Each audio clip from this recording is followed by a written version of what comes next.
Good evening and welcome everybody. It's Obi-Wan Pez for N-Simplex Pachinko. We're starting really late. It's a thing. It's been a thing lately. I hope you all are having a good evening. We're going to be working a bit on some more of the Calc 2 stuff.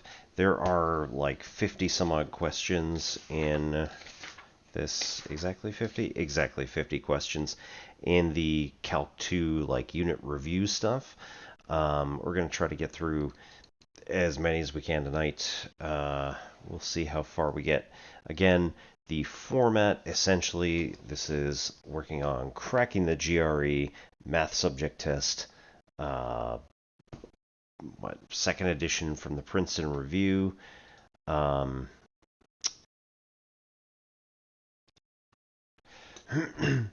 And we'll be looking at this more or less from the perspective of what is the correct mathematical way of doing everything. What's maybe the shorter way of doing things, and then discussion of some test strategies and stuff like that if people feel like it. We were on number 20 when we last streamed, so we're going to go over to number 21.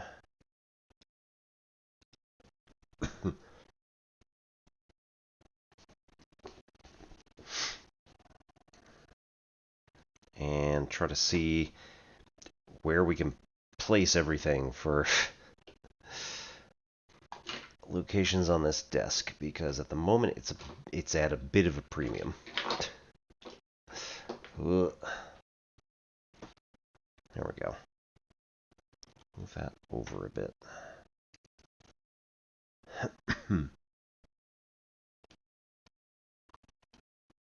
All right, so number 21.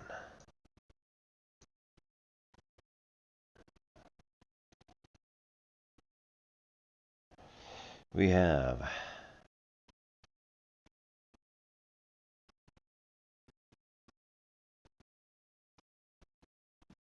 the following function is defined for all values of x. Nope.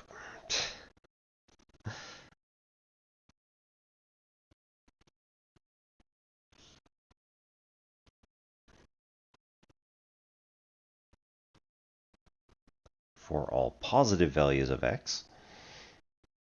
That is f at x is equal to the integral from x to 2x of sine of t over t dt.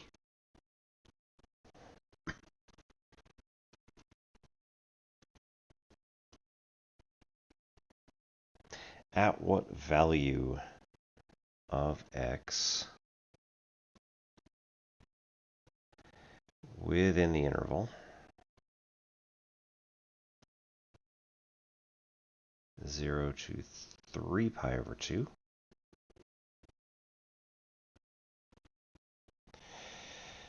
does this function attain a local maximum?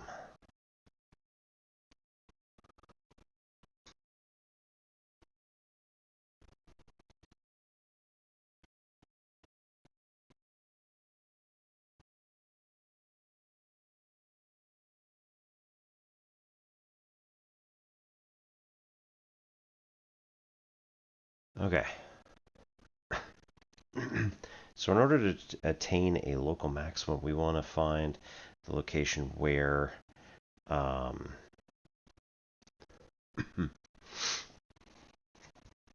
the derivative of this function is equal to 0. So this creates an interesting conundrum, because now we've got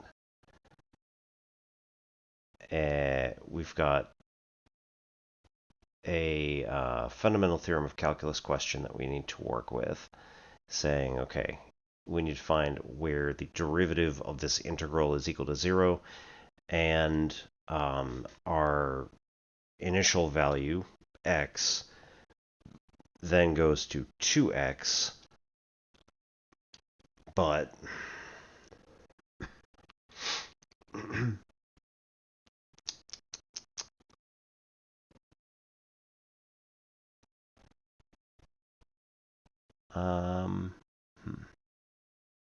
how can I justify this?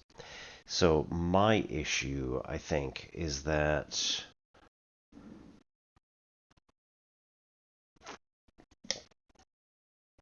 in thinking of the fundamental theorem of calculus, normally what we're talking about is the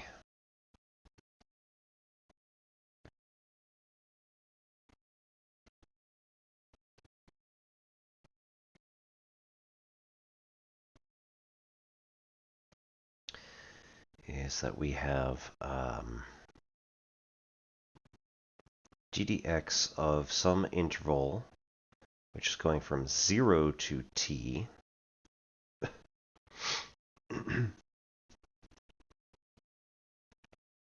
of, let's not use f, so g of t, no, hang on,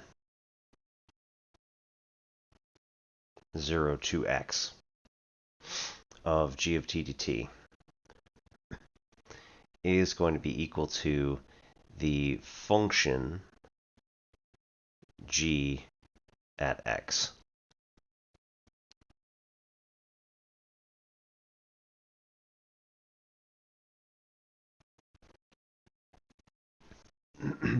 Or at least the relevant piece of the fundamental theorem of calculus here is going to be that. The issue at the moment is that we now have an x in the initial position where normally we have a constant. That constant then, because when we take the integral of all this, we end up getting g of t that goes from 0 to x, which is then going to be g at x minus g at 0, but then, I shouldn't do that.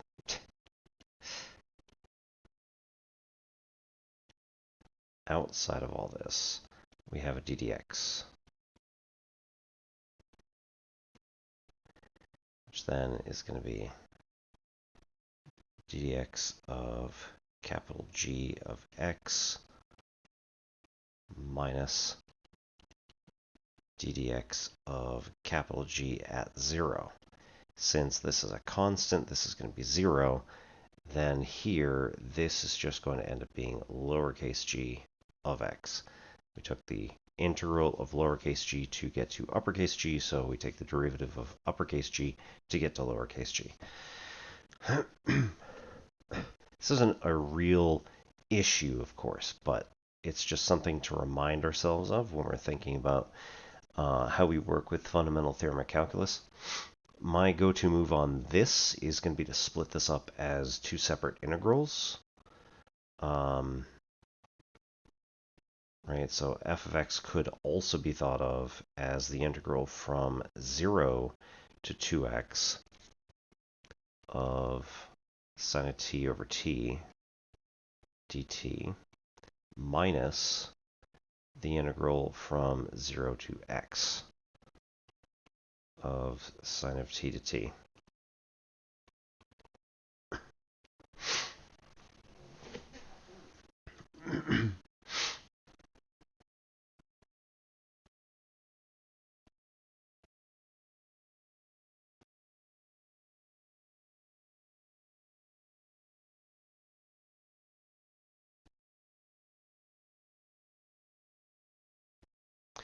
Okay, and then I want to take f prime, which is going to be, based on this, right, we take the derivative of the integral. This is now just going to be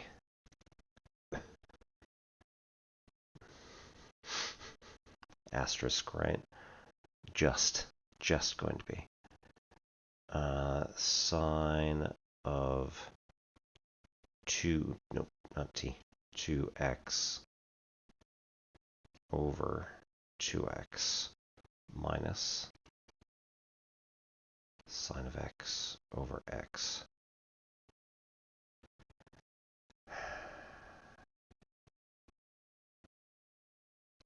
and then find out where does this equal to 0.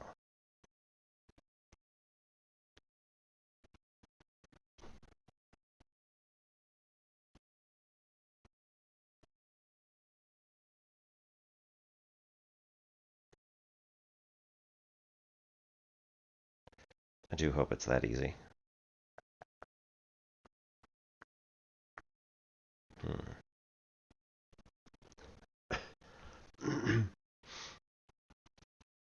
All right, so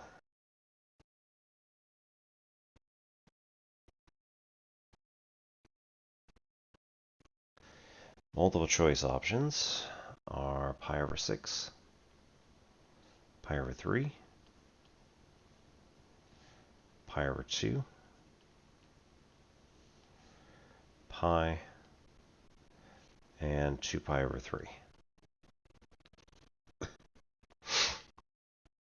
So if we do it right, first of all, it should be one of those solutions.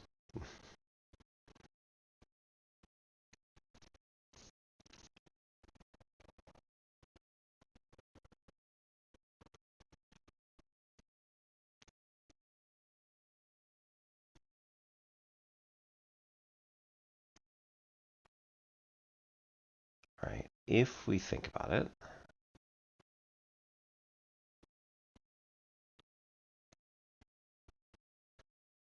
right, just logically, we want to know what has the largest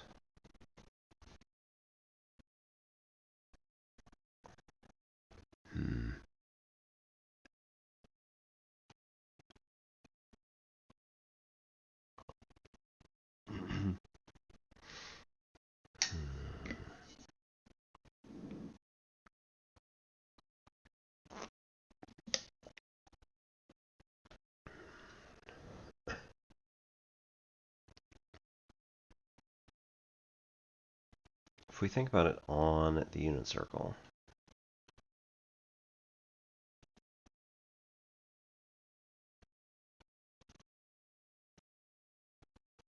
right?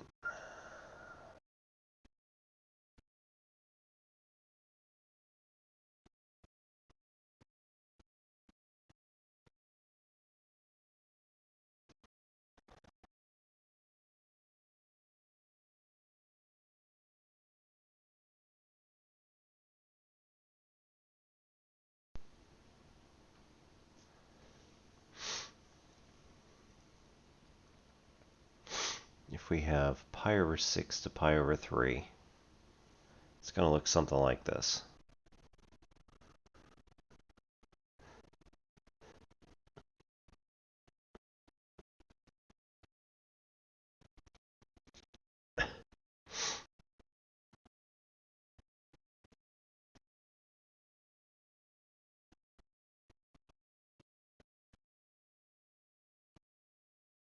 This is also going to get us at a value of 1/2.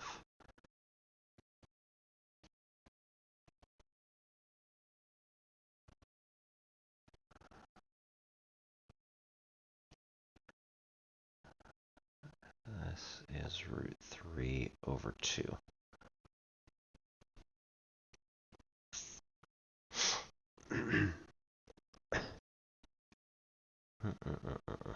Okay.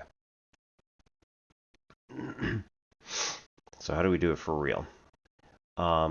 Looking at this, I don't know that we can necessarily solve it analytically, just because there's a lot of, x's and sine of x's, sine of 2x as well.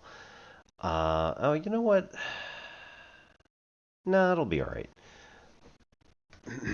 I think the big issue here is having the x's in the denominator, but realistically, we can multiply through. I don't like doing it, but it'll be all right. Okay, so 0 should be equal to, if we multiply both sides by x, then we end up with sine of x subtracted from sine of 2x. Then sine of 2x is 2, hang on, still over 2.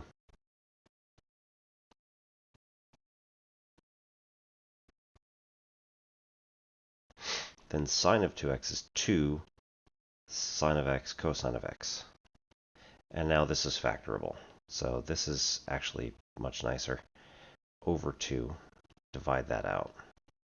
Minus sine of x equals 0. So this is a sine of x times cosine of x minus 1. So when is this equal to 0? We've got sine of x equals either 0 or pi. No, sorry. Jumping the gun there. Sine of x is equal to 0 or cosine of x minus 1 is equal to 0, which means that the cosine of x is equal to 1. So sine of x is equal to 0 when x is equal to either 0 or pi, or k pi for some k belonging to the integers, whereas cosine of x is equal to 1 when x is equal to pi over 2, 3 pi over 2, or any 2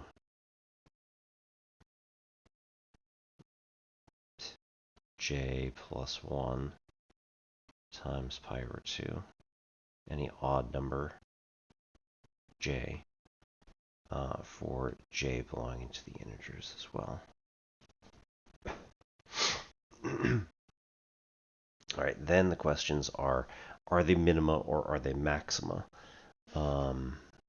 So in this particular case, we could either take the second derivative, which is fine, or graph it, or realistically, we could come up with just what the values are at each of these points of the original function, and then find out, which ones are maxima, which ones are minima. That involves taking an integral, which could be fine.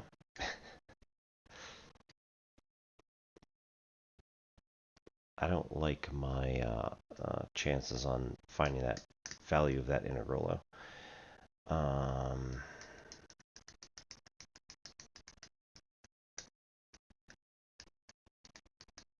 I'm pretty willing to bet that that's not going to turn into a nice integration by parts.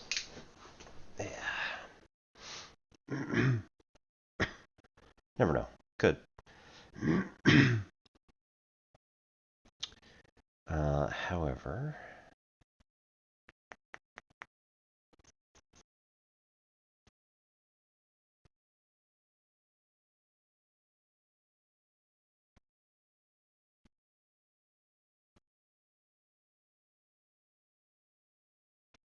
I imagine my window vent is not open.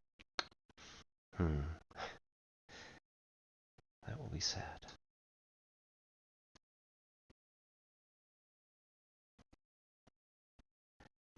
Okay, so what do we want?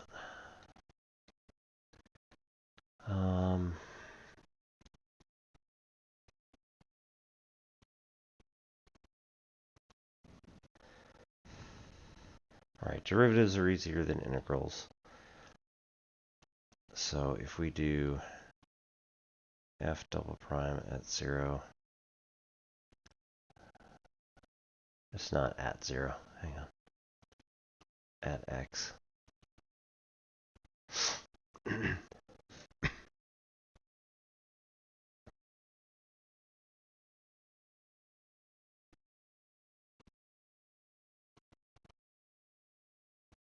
Cosine of 2x over 2x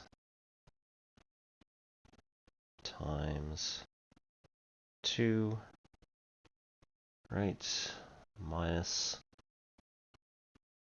sine of 2x over 2x squared times 2 from the derivative of the bottom.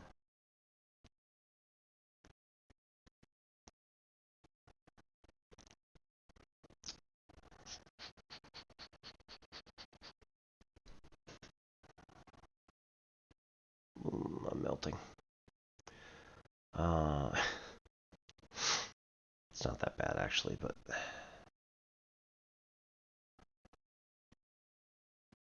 right, okay. Or we take the half out entirely, then we take the derivative, which involves having 2's throughout it.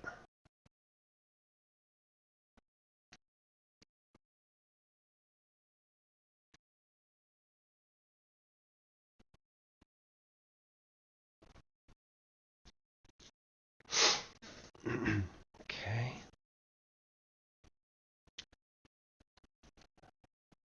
Minus sine of x becomes cosine of x over x.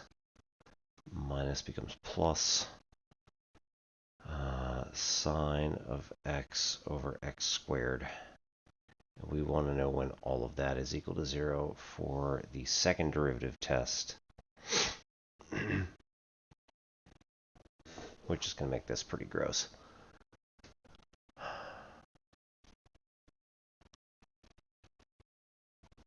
Okay, so this is going to be like x times cosine of 2x over 2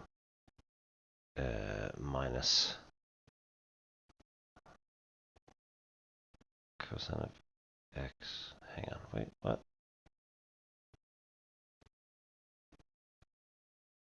Nope. Oh yeah, multiply everything by x squared. This will end up with an x times those two things.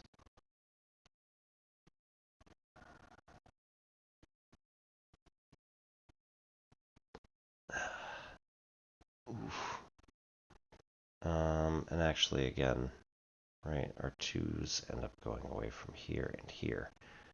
So that's not there at all.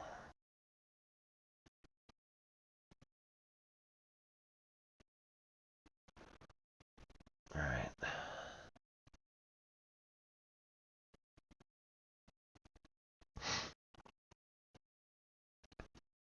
Plus sine of x minus sine of 2x equal to 0.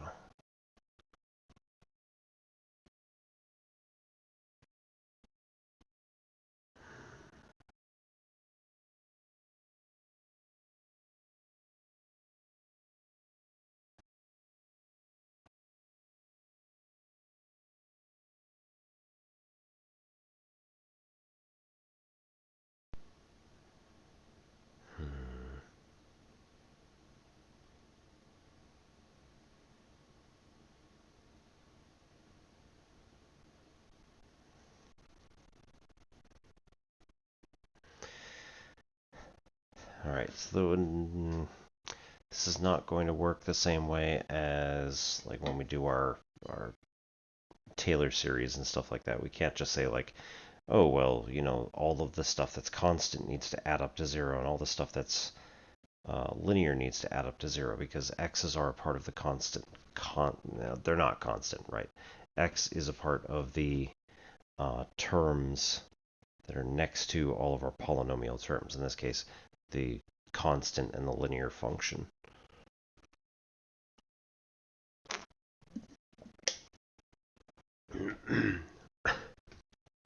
Sometimes you get too much in the headspace of the other stuff, so it doesn't quite work like that.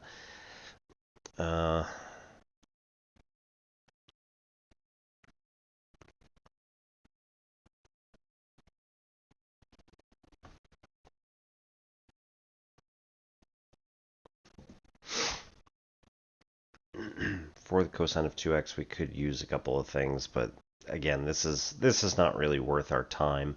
If you were doing this for real on the exam, you definitely would not want to solve it analytically. This is just a matter of like, what would be the best thing to do? At the moment, we're having some issues. So another way to do this is we look at test values, So we start with all of our zeros for the first derivative.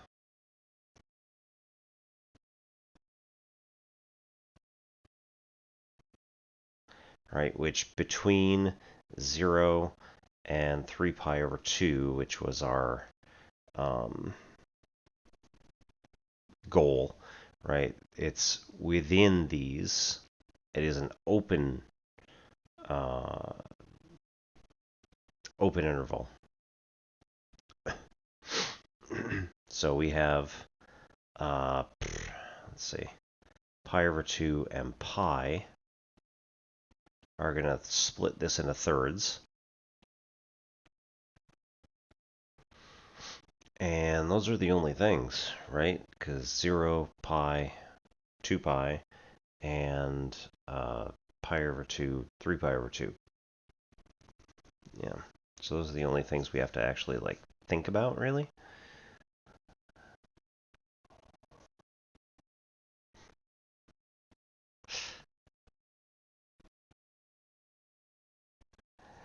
Hey, Pen! How's it going, everybody? Woohoo! Double raid, awesome. How's everybody going? How's everybody doing? Something. Anyway, welcome to the new space. We've got a much smaller area, but it is all our own, so we don't have to share this with anybody. Which, you know, I did like sharing a large office space, but at the same time, you know, this is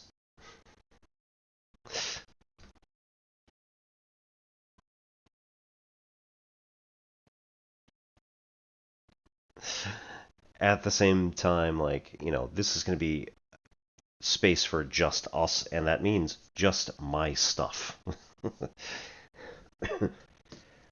Where all the toys, I mean, like, I've got my Einsteins, and I've got my my Pez dispenser here.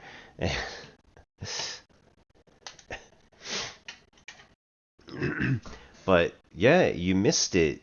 You missed like yesterday when we were filling the bookcase.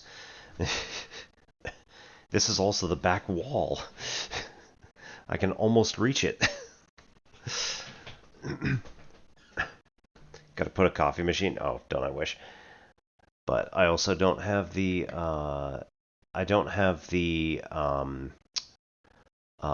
humidity budget now that I am in the UK.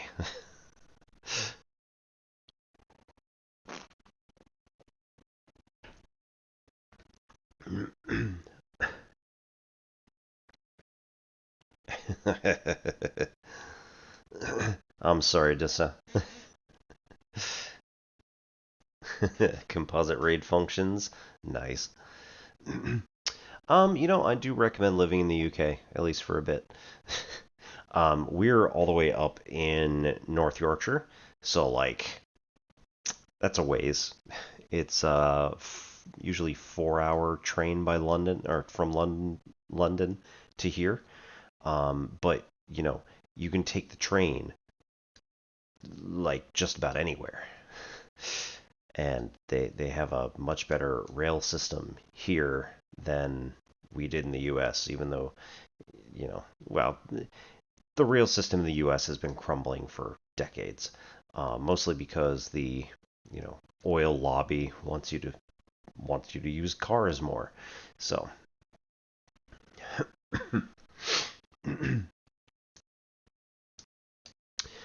but yeah, I can definitely recommend it. There is another streamer who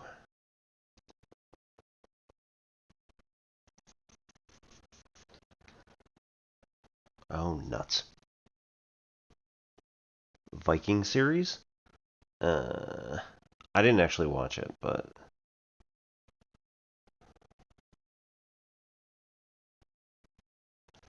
oh, come on.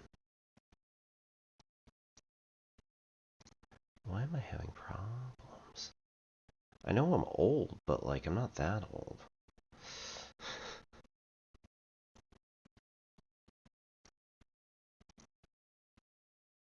Wait, wait, wait. I have a list of the places that... Nope, not there. Curses. Ba, ba, ba. Next to Jason Charles Miller. Oh, she's not here.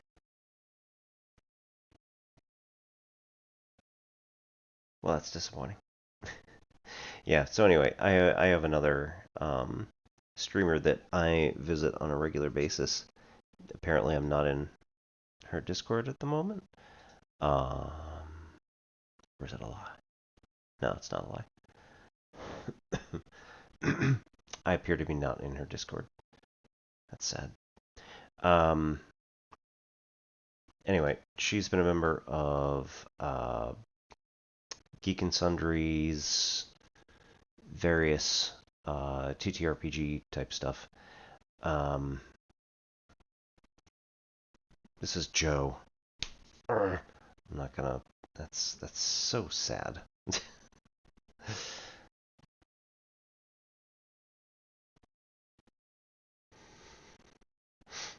I'll remember it after I go away. It's gotta be on.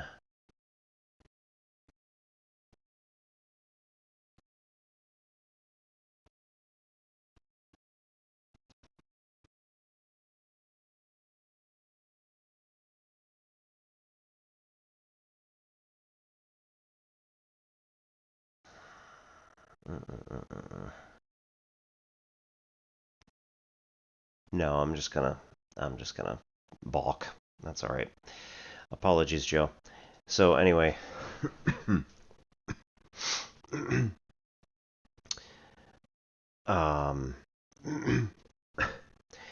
so today we were working on trying to get further in the Calculus 2 review that we've been doing for cracking the GRE, which is the Graduate Record Exam. So if anybody is going to go into grad school in the United States, I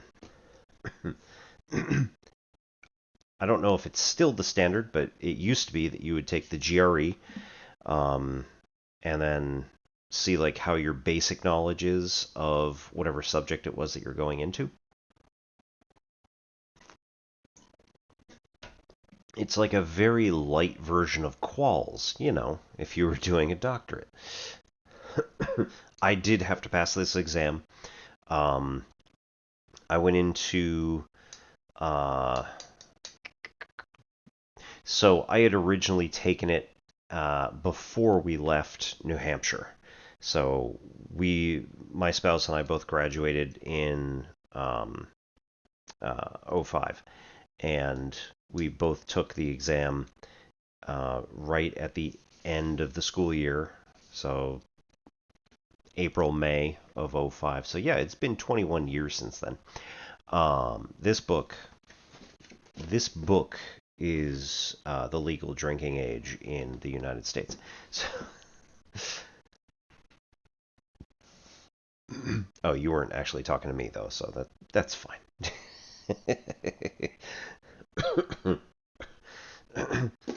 But yes, if anybody recently had to take the GRE, let me know, because that's... So yeah, we both took it in 2005. We didn't actually go to grad school until 2007. But they were like, yeah, it's fine, don't worry about it.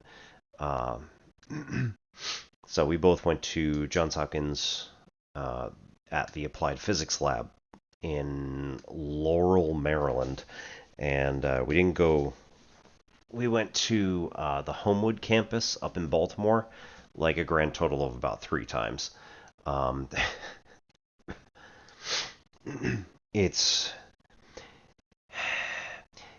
Generally speaking, that section of Baltimore is okay. A lot of people get nervous when they drive through it and don't recommend walking through it. I'm like, it's fine.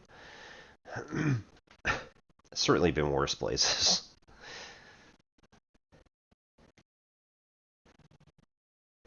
but I'm wondering if like the student housing that's in the area gives it a bad reputation or whatever. So yeah, we both had to pass this. It covers the mathematical topics from, we talked about this numerous other occasions, but pre-calculus all the way up through abstract algebra and number theory. And then after that, it includes set theory, combinatorics, probability and statistics, point set topology, real analysis, and complex variables. I had not taken topology, real analysis, or complex variables because those are graduate level topics at the University of New Hampshire, or you can take them as part of your senior level. I, on the other hand, took education classes because I was in math education.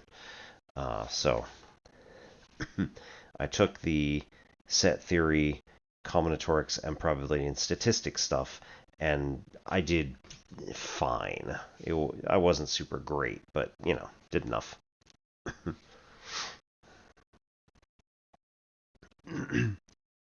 Yep. Yep. So my bachelor's was in mathematics education at the secondary level, and my master's was in applied and computational mathematics. So applied math at the graduate level and math ed at the undergrad. There's junk on here.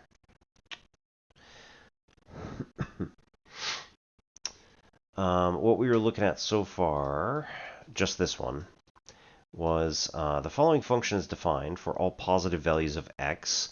F of x is equal to the integral from x to 2x of sine of t over t dt at what value of x within x belonging to 0 to 3 pi over 2 does this function attain a local maximum. So here we were discussing the fundamental theorem of calculus says that if we take the derivative of an integral whose upper bound is the variable x and lower bound is any constant, in fact, it doesn't have to be 0, just any constant, then we end up getting g of x back. Why is that the case? Well, when we take the integral of g of t dt, we're going to get capital G of t evaluated with those same limits. Then when we actually do it out, it's going to be capital G of x minus capital G of 0, and then we're taking a derivative. So the derivative of capital G of x with respect to x is lowercase g of x. And the derivative with respect to x of capital G at 0, or in fact any constant, is just going to be 0. So, like, who cares? Whatever. So when we look at this, we kind of see it, right? You need, in order to find the local maximum, we're going to have to take the derivative of this thing. We need f prime. So f prime at x, we're going to have to take the derivative of this integral, but it's not in a proper form. The lower bound, as circled, is not a constant. So I said, let's split it up as subtraction. We've got f of x is going to be equal to the integral from 0 to 2x, and in fact, again, any constant up to 2x of sine of t over t dt minus the integral from 0, or again, same constant, to x of sine of t over t dt. So in this case, we can then take the derivative of that. We get f prime is equal to, this is going to be the sine of 2x over 2x. This is going to be minus the sine of x over x. And we want to set it equal to 0 to find the local maximum. So when we do that, I said, all right, fine, let's just multiply by x all the way through first. That's going to get rid of our x's on both terms. We just get the sine of 2x over 2 minus the sine of x is equal to 0. I said let the sine of 2x be 2 sine of x cosine of x. And then when we get rid of our 2's, we can then factor a sine of x out from both terms and get cosine of x minus 1 left over. All that, the product, is equal to 0. So the 0 product property applies. We're going to get sine of x is 0, or cosine of x minus 1 is 0. So cosine of x needs to be 1, or the x value from the first group says that we have k pi. Any whole value multiple of pi is going to get us possible solutions, or in other words, again, we're going to get zeros of the above derivative. On the other hand, cosine of x is equal to 1. This case, it was any odd multiple of pi over 2 is going to get us 0 again for that term, which means 0 for the derivative way back at the top. I keep feeling like doors opening and it's not.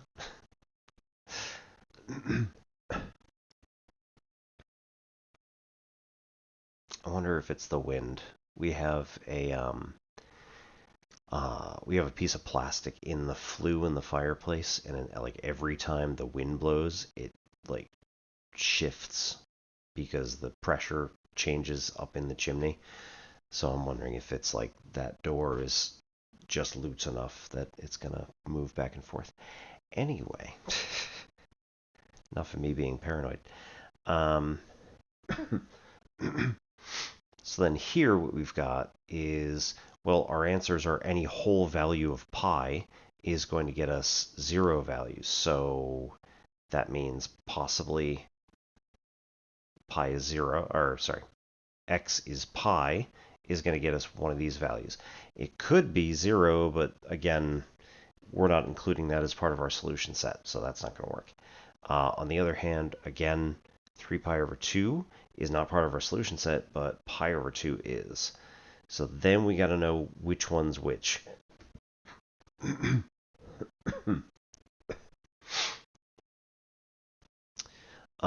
We could go a couple of different ways on this. So one of them is that if we go all the way back up to the top here, where we, well, not all the way back, up here where we define what the value of f prime is, we could also figure out what the values of f prime are going to be in each of the middle spaces.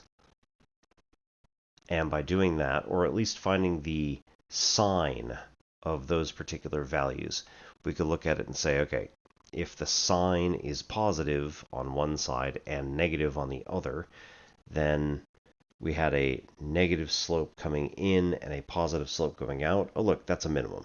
If we have a positive slope going in and a negative slope going out, then, oh, look, that's a maximum. So all we have to do is figure out what the value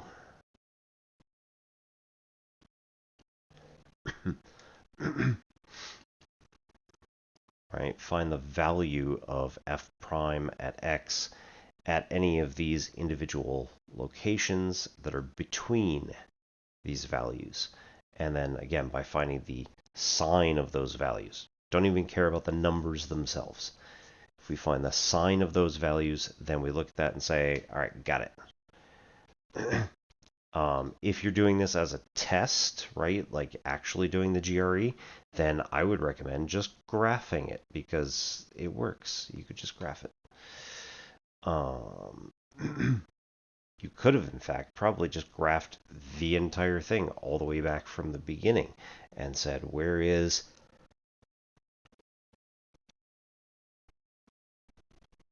excuse me, where is sine of t over t going to have certain values, and then where is it going to have well, okay, that is ever so slightly tricky, but it's fine. You could figure out where the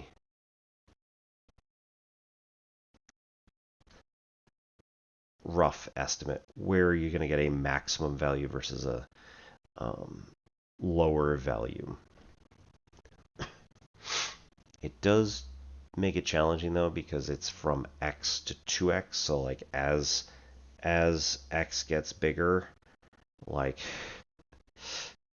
the distance that you're integrating over is going to get larger and larger. And we do have multiple choice here. So pi over 6, pi over 3, pi over 2, pi, or 2 pi over 3. It's not going to be 2 pi over 3 just because then we also have a negative, 4 pi over 3 down here, which is negative. And taking the integral as we get past pi is going to start taking away from the total, the integration value. In theory, right, we could end up still with a higher value at something like 2 pi over 3. It's just not very likely.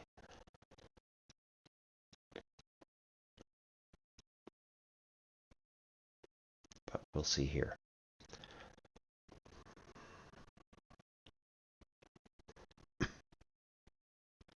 So if we go with like pi over 4, 3 pi over 4, and 5 pi over 4.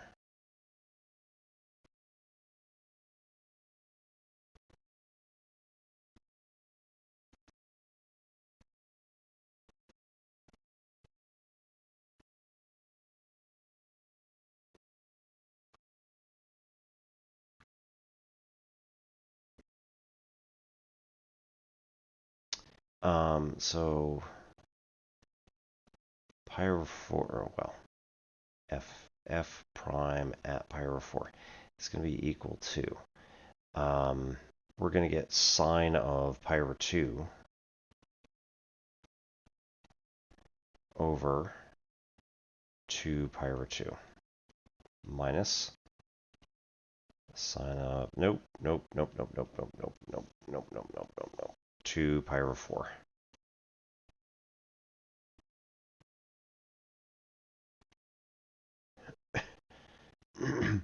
Which was silly, right? But whatever, it's fine. I do like to do all the bookkeeping here, even if it is not necessary. All right, so sine of pi over 2 is going to be 1 over here. This is going to be pi over 2. So this is going to be 2 over pi. All right, minus sine of pi over 4 is root 2 over 2 over pi over 4. You multiply both top and bottom by 4.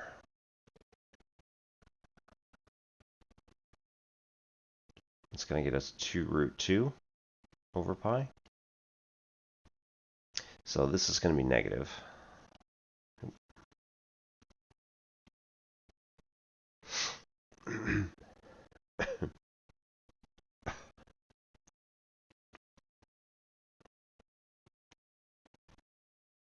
Okay. And f prime at 3 pi over 4. It's going to be equal to sine of 3 pi over 2 over 3 pi over 2.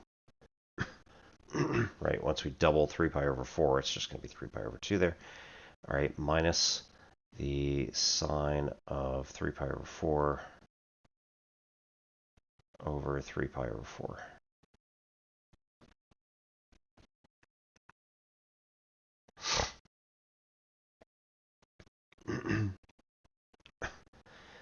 Sine of 3 pi over 2 is going to be negative 1 over 3 pi over 2 is going to make that 2 up top with a 3 pi on the bottom. Minus 3 pi over 4, right? Yes, is going to be still root 2 over 2 over 3 pi over 4. All right, so it doesn't even matter, right? This is negative.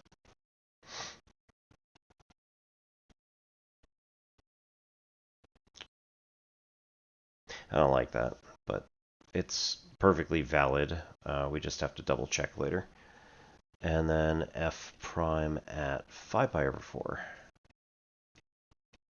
It's going to be equal to, this is the sine of 5 pi over 2, again, multiply by 2 over 5 pi over 2, minus sine of 5 pi over 4 over 5 pi over 4.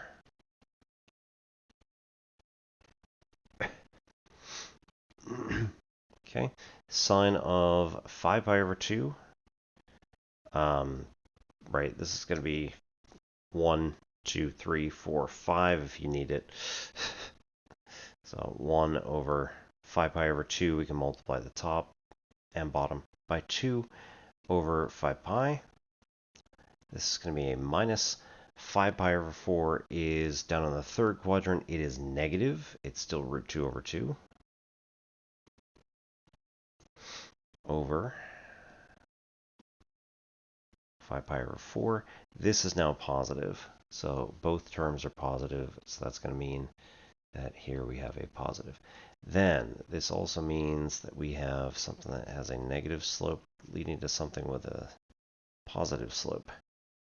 That's not great. Because if that's also negative slope, then it's going to look like this, and then we don't have a maximum. Okay, something's wrong.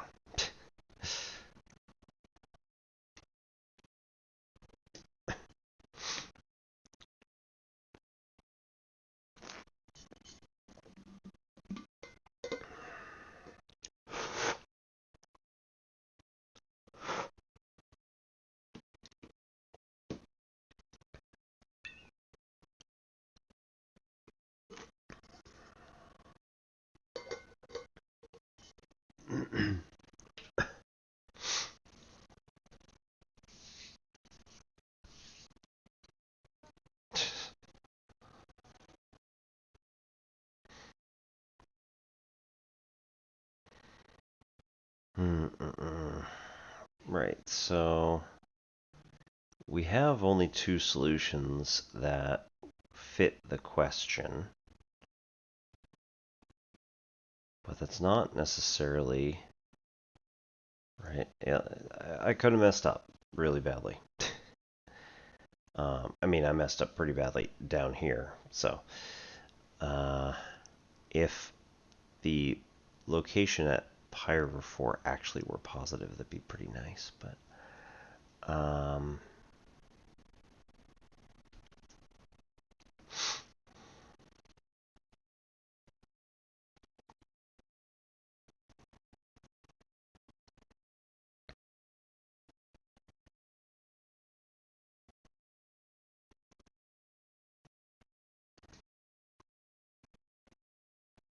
I don't see how this could possibly be incorrect.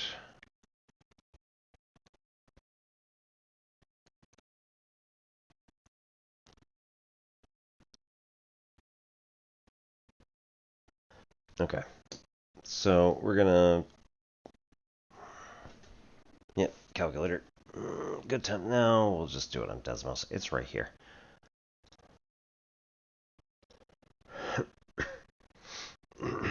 Right, so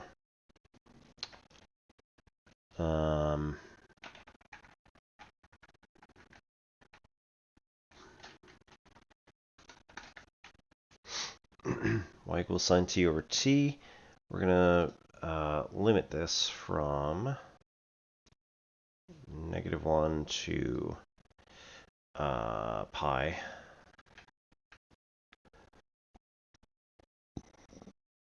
Right, increase. And then also y-axis is going to go from just -1 to 1.1.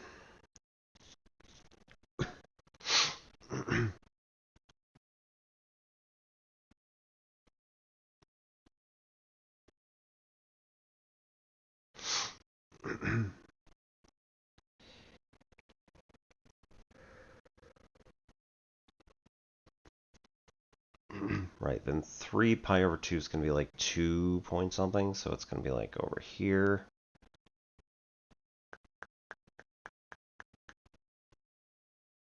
Which was the value that we got. Now 3 pi over 2, right, is the maximum value, so.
Okay, so this is just sine of t over t.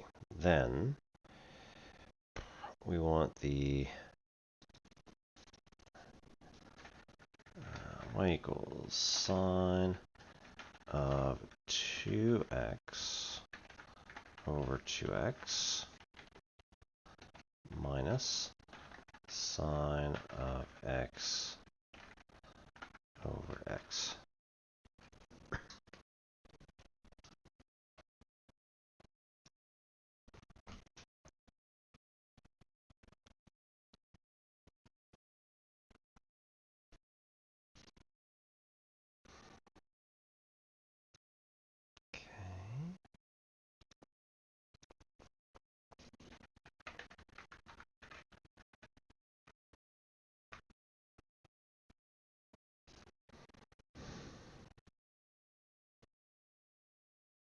Oh.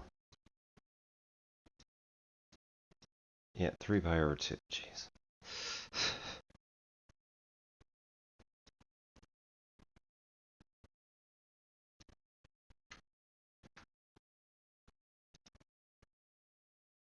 Okay, that's better.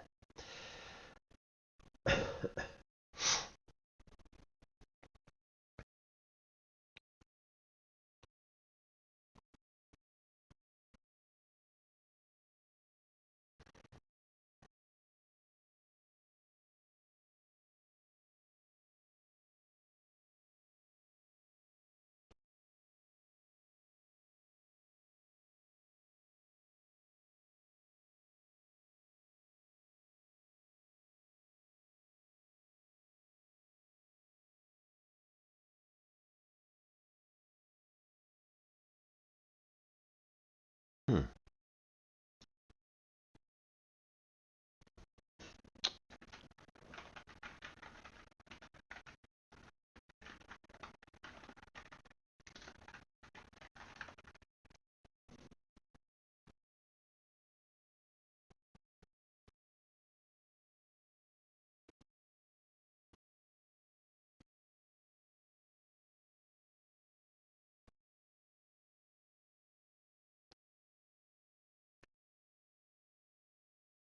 Okay, so yeah, this is really messing stuff up then, because it added a new 0 that doesn't actually exist there in the original function.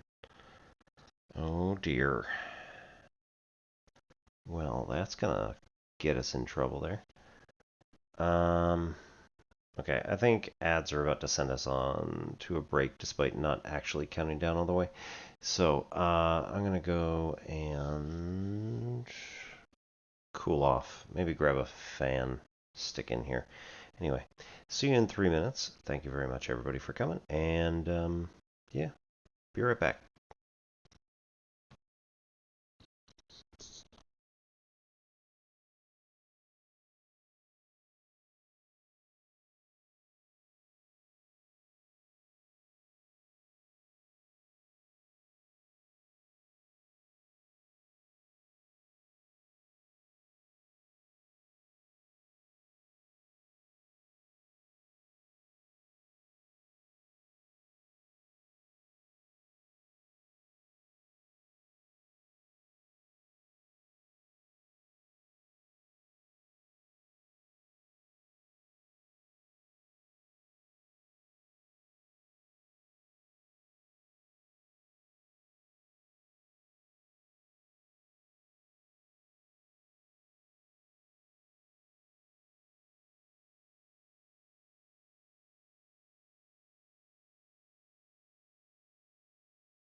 Much nicer.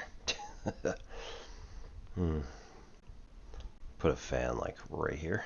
It's just perfect.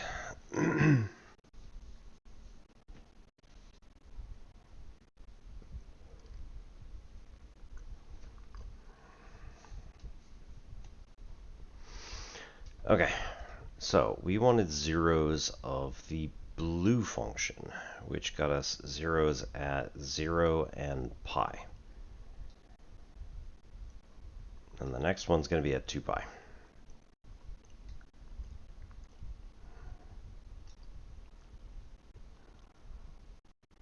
Because it has denominators, that's going to affect whether or not the multiples of pi over 3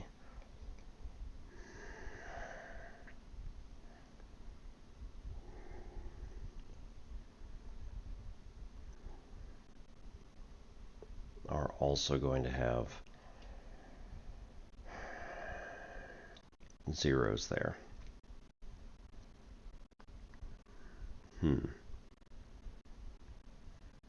Oh, whoops. Sorry, messed that one up. There we go. Never mind. That did it correctly. Or we say this is a half on this one. Right, okay. So, by changing sine of 2 pi, sine of 2x into 2 sine of x cosine of x, that might mess up. It creates extraneous solutions. So that appears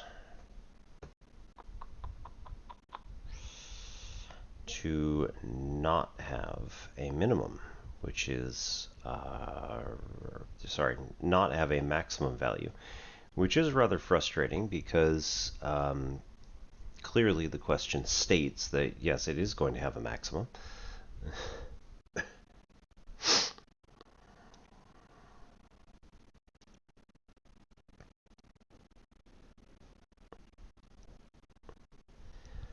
And it should not be pi, because if it is pi, then we're taking the sine at pi, which is going to be a 0, and the sine at 2 pi, which is also going to be a 0, and when we subtract them, we end up getting 0. It's like that's not going to be a maximum value anyway.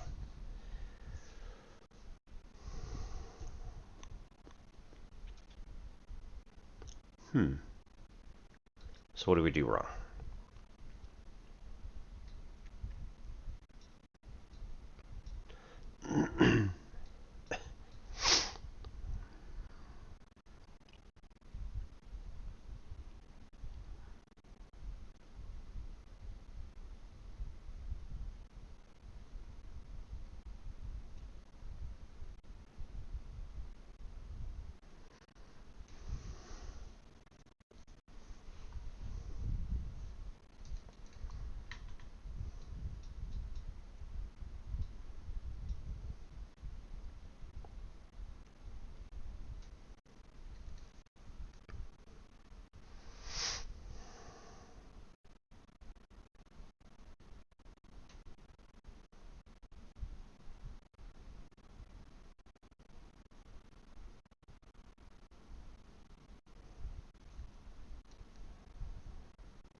Let's do something wild.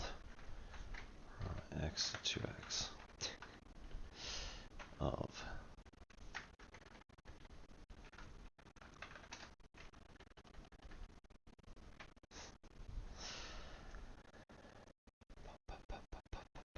this is not going to let me do it. I very much doubt.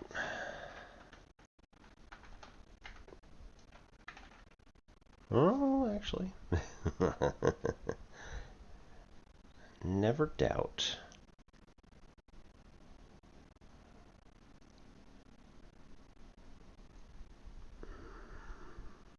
Now, it looks like pi over 3 is the answer there.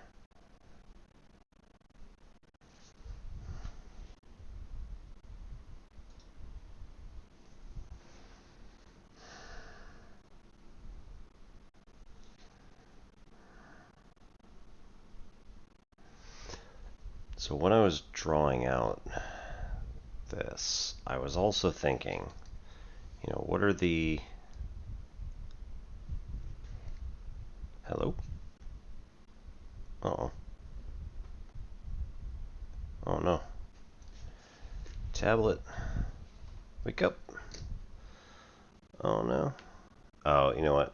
I think I pressed the power button.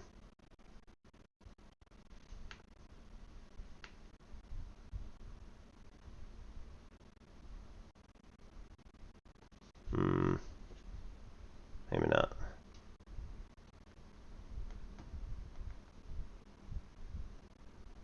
Oh no.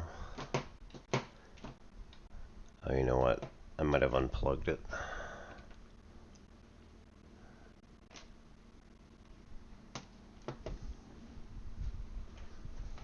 Hang on. Oh dear. What do we do now?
Uh-oh. We might have lost the tablet. That is gonna be very bad.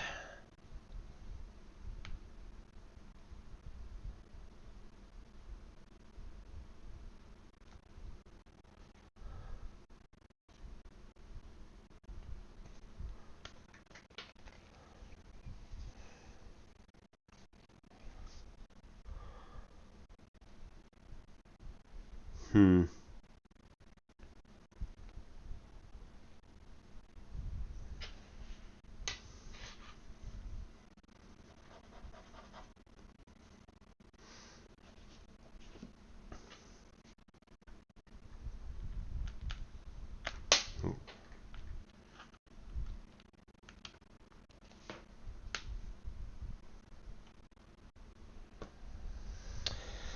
Welp. That might be it for the tablet, unfortunately. Let's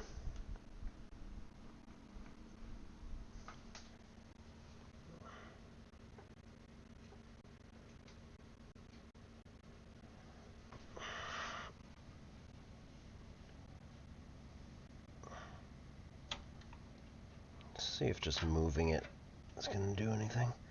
Probably not.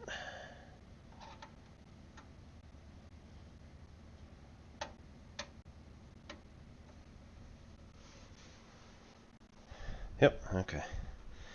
Seems to have worked alright. I don't know what that was about.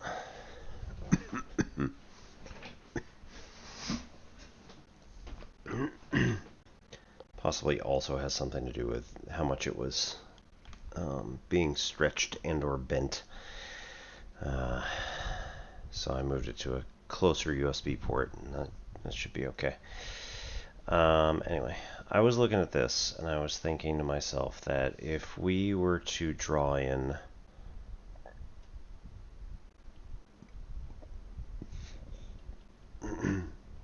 all of the kind of locations where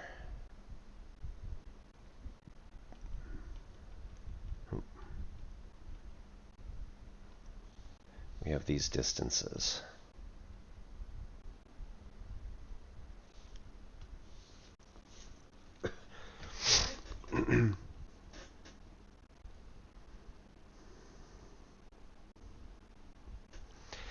So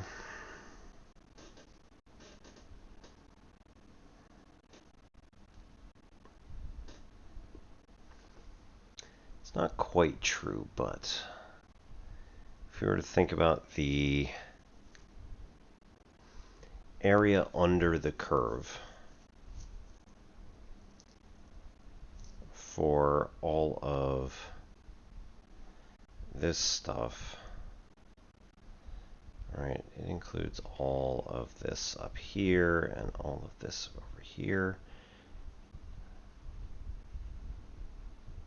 And then like we're subtracting off all of the area under the curve of this region, our first pi over 3.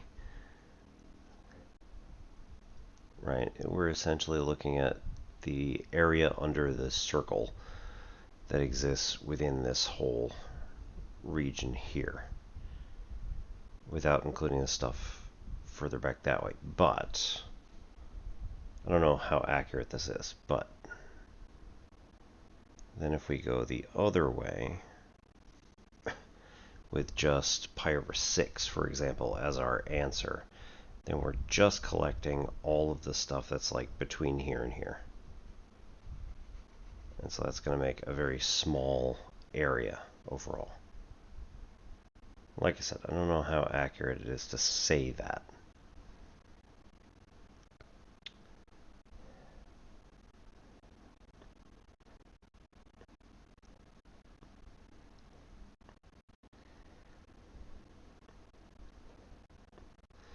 And if we went from like pi over 2 to pi, like, yeah, we've got a whole quarter of a circle, but at the same time, a lot of this stuff down here is, you know, very small values. So we've got all this, but it's not a huge amount.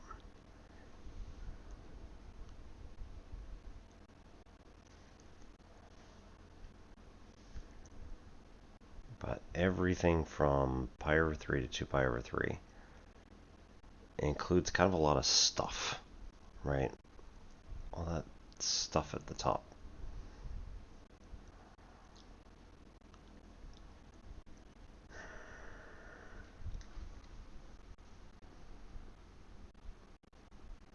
I don't know how to make a good metric, like objective function, to verify it easier.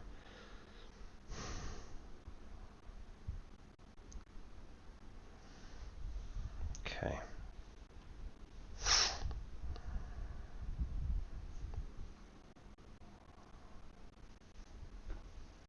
So as it turns out, right, pi over 3 appears to be the answer for multiple reasons. Not least of which just plugging the actual function into Desmos gets us pi over 3 as our answer. There's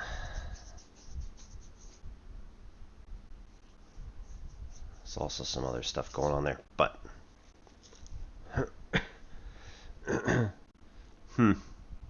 anyway, pi over 3 is our answer here, and I'm not very happy with the analytical solution because, like I said, we got it wrong.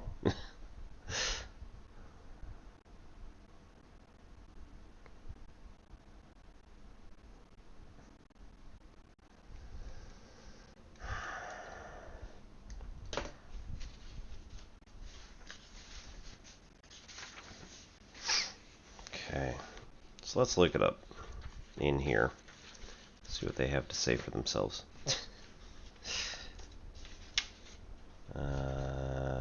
No. Oh, practice answers and explanations. Good. So yeah, this could be in here.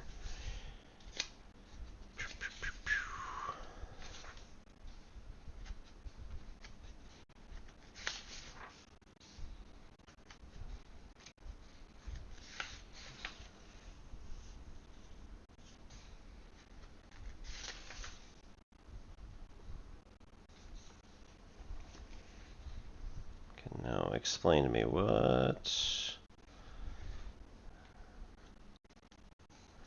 practice test answers and explanations. This is like topology, number theory. Oh man. Oh, it's the practice test from the end. Okay. Well, that I suppose makes sense.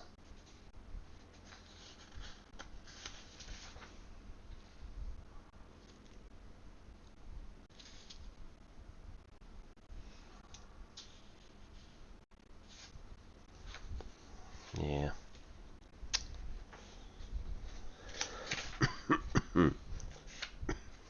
Okay. Well, this one didn't work terribly well.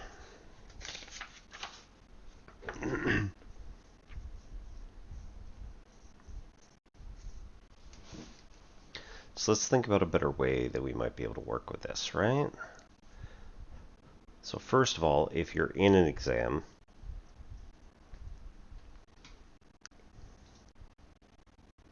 finding out the shortest way possible is really the best policy. However, that's not always something that you could just do, because again, here we don't see that there is a 0 to the derivative function. So that's a bit of a problem.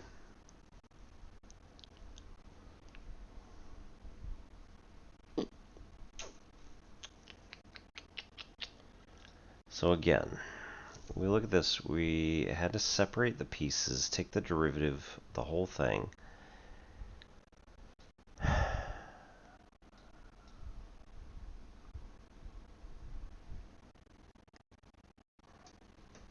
Fundamental theorem of calculus.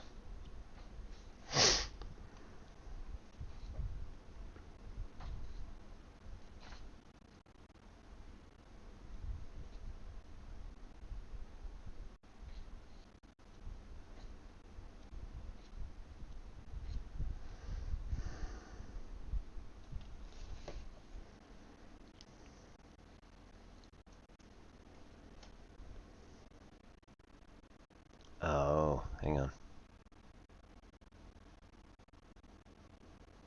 Do we need to factor in what dt is? Or are we off by another factor of 2?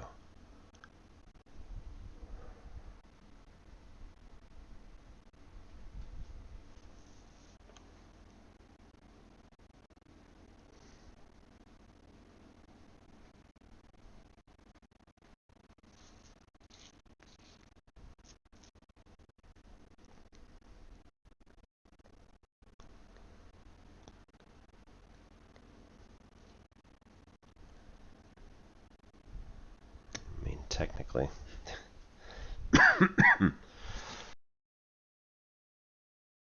Yes, okay.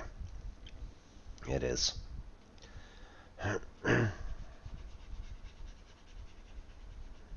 So we're off by another factor of 2. How does that work? So we come in here and we say, okay, the fundamental theorem of calculus is all of this, sure. However, one of the things that I'm a big proponent of in the first place is saying that, well, this is just a generic derivative of the function going from 0 to x, right? G of t dt is equal to g of x dx.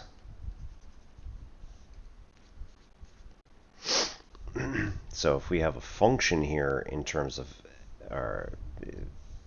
as our upper limit, then we are going to have to say, we need to multiply g of x times the derivative of that thing. So here, we just get to plug in 2x in place of the t, both top and bottom. But then we also need to take into consideration the derivative of the function that was up there in the first place, which is 2. So how does that affect our answer here.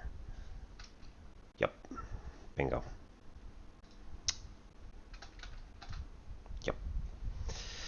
Ugh. Bleh. Cool.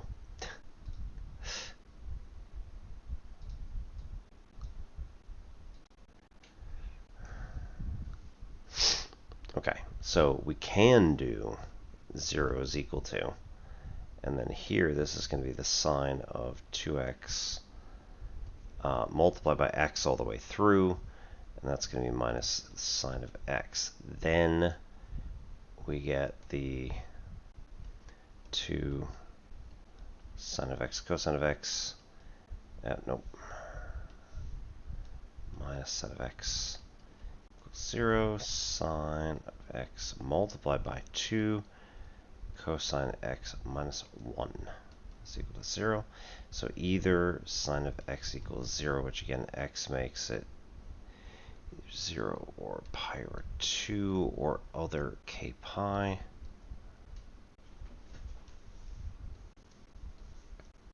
or 2 cosine x minus 1 is equal to 0, which means that the cosine of x is equal to 1/2, which means that x is going to be pi over 3 or nope.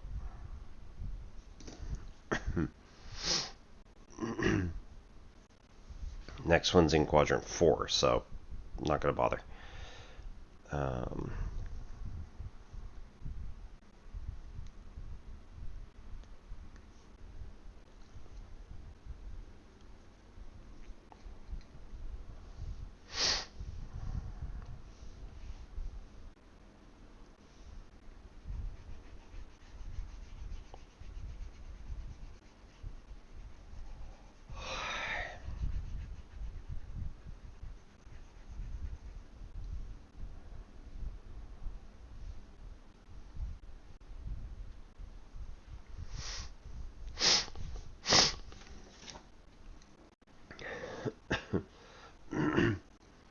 Okay, so then we would be doing, again, pi over 3 and pi over 2, which is going to be different.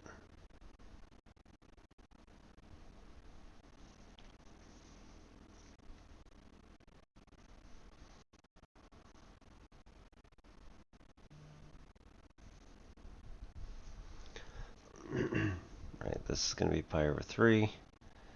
This is going to be pi over 2.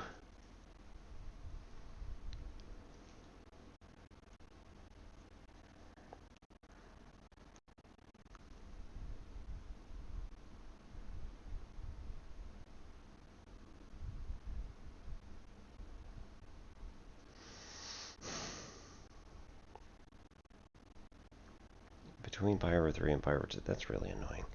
5 pi over 12. And between pi over 2 and 3 pi over 2. In fact, we could just use the same 3 pi on 4 that we had before, make that positive. Pi over 4 is going to be negative, and 5 pi over 12. It isn't necessarily going to be, though.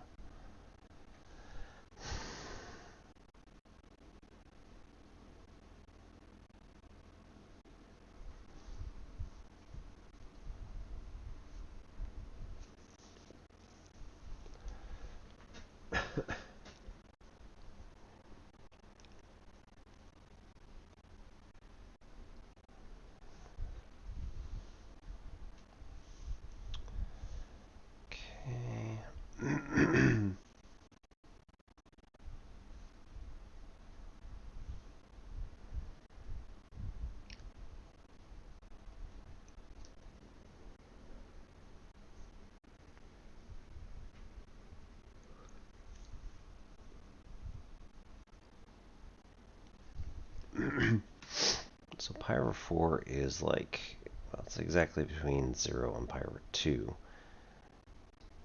So, pi pi on 4 is going to be like 0.7 something, right? So this is going to be positive.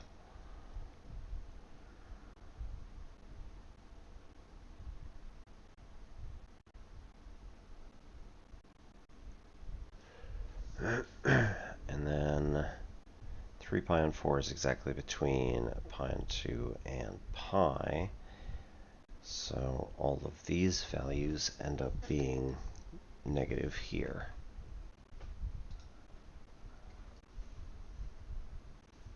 These were all positive. This is going to be negative. 3 pi on 4.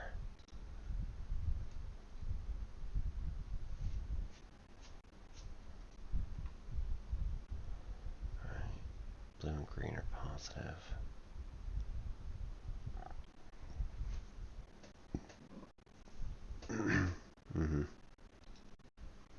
Yep. Okay. So now this one is going to get changed.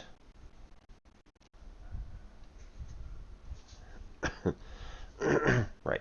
Pi over 3 is going to be a maximum for this section. Cool.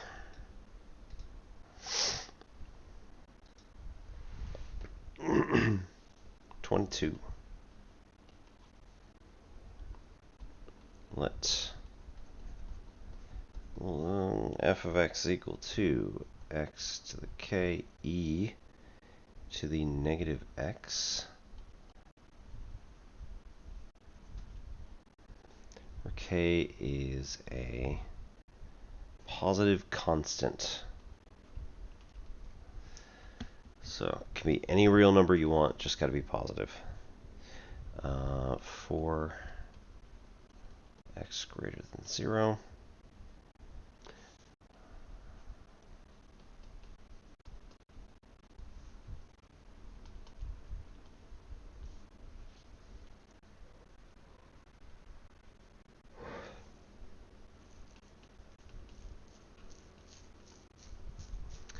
What is the maximum value attained for f?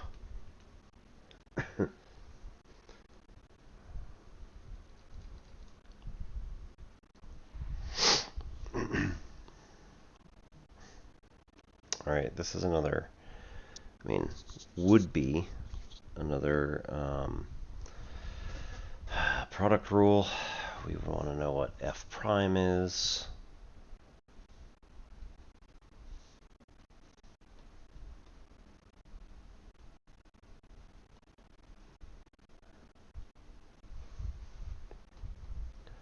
That's kx to the k minus 1 times e to the negative x minus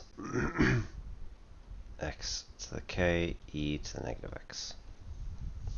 Take the derivative of the e term, and the constant in front of the x is going to get knocked down that way.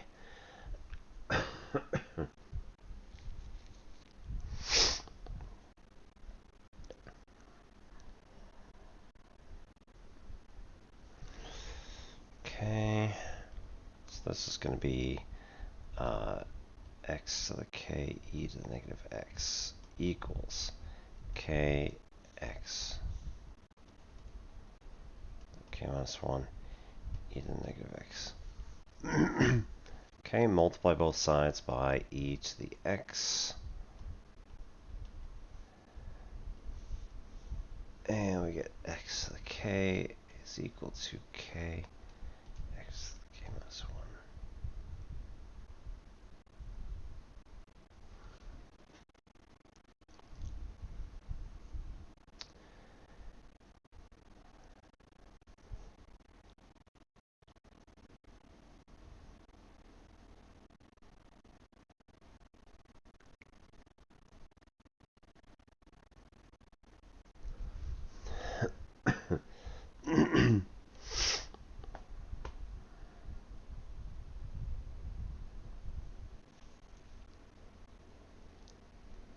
Alright, we got a lot of answers that are not going to make sense for what we just found.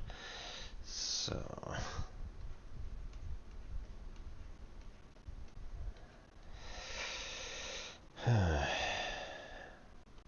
e over k to the k, kth root of e over k to the k, tower function. Oof.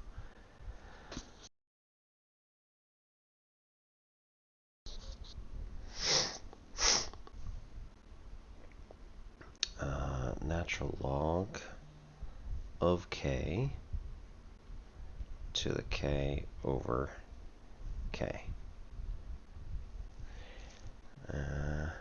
E over natural log of k, all raised to the k, and k over e raised to the k.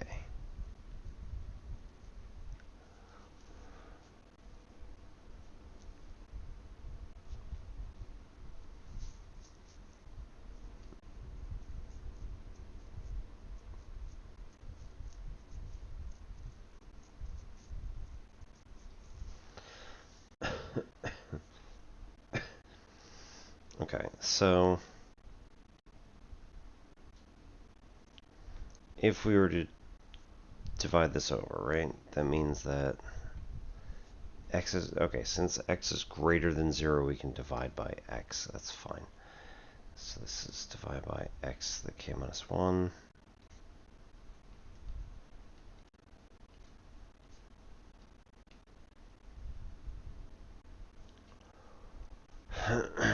This means that our x value is going to be equal to k. Then when we go back and plug that in, right, what is the function value? So then f of k is equal to, k to the k, e to the negative k,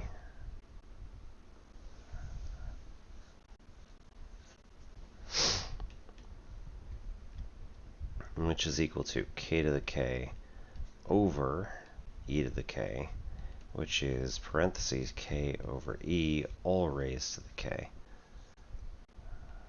E.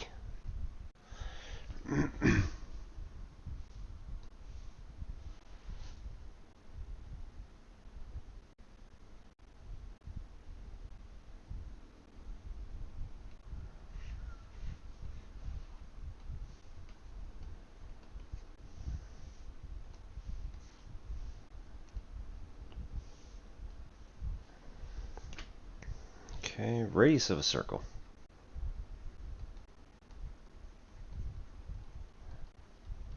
is decreasing. Related rates. At a rate of 0.5 centimeters per second. At what rate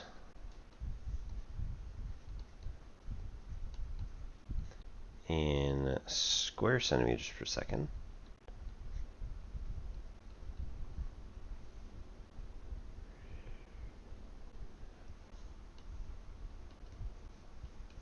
will the area decrease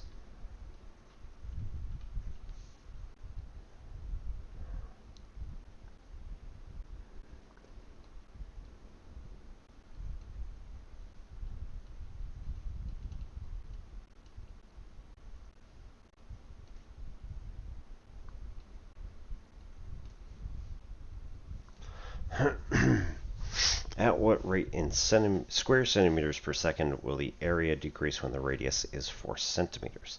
So basically, radius of a circle, area of a circle, these are the two things that we really care about. And that tells us what kind of function we're making for this. So we got to do area is equal to pi r squared. R, if we do d area, dr, right, what is the rate of change of the area in terms of the radius? This is going to be 2 pi r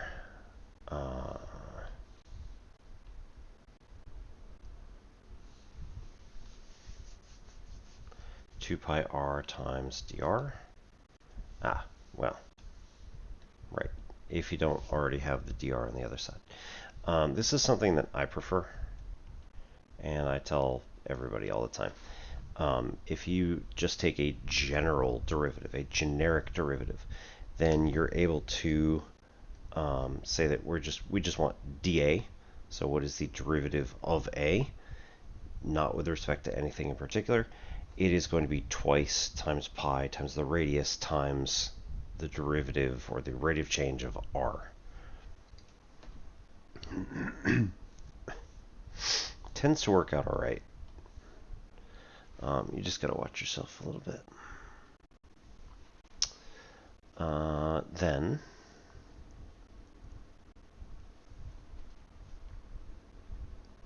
the radius of a circle is decreasing at 0.5 centimeters per second.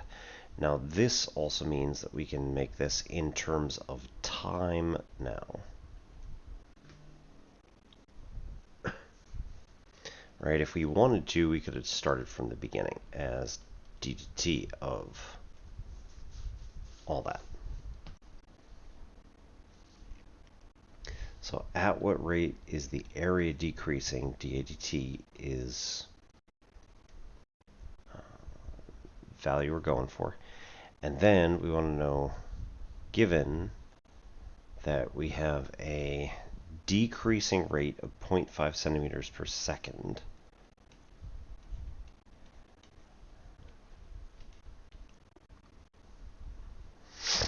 we're going to make this a negative 0.5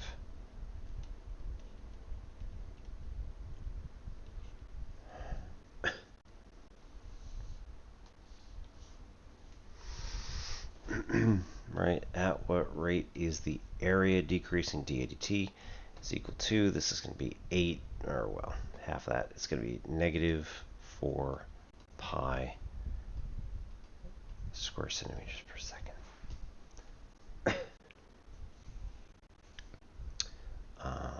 Yep. Yeah. At what rate is the circle's area decreasing? So here we can see it's just naturally using that language to cover the number that's already in here. So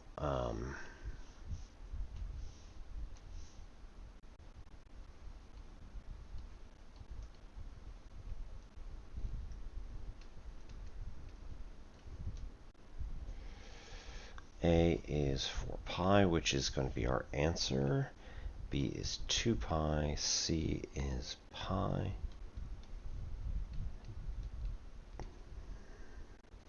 D is 1/2 pi, and E is 1/4 pi. Right, and that concludes page 93. Woo! All right, as of tomorrow, we gotta work out some of this other stuff that's in here. I've been working pretty hard on getting our old house cleaned up and stuff like that, so I get a bit tired at night, unfortunately. But tomorrow we'll see if I can come back for TTRPG planning. We'll get all that figured out. And then we'll be back on Friday, probably, for more crazy stuff.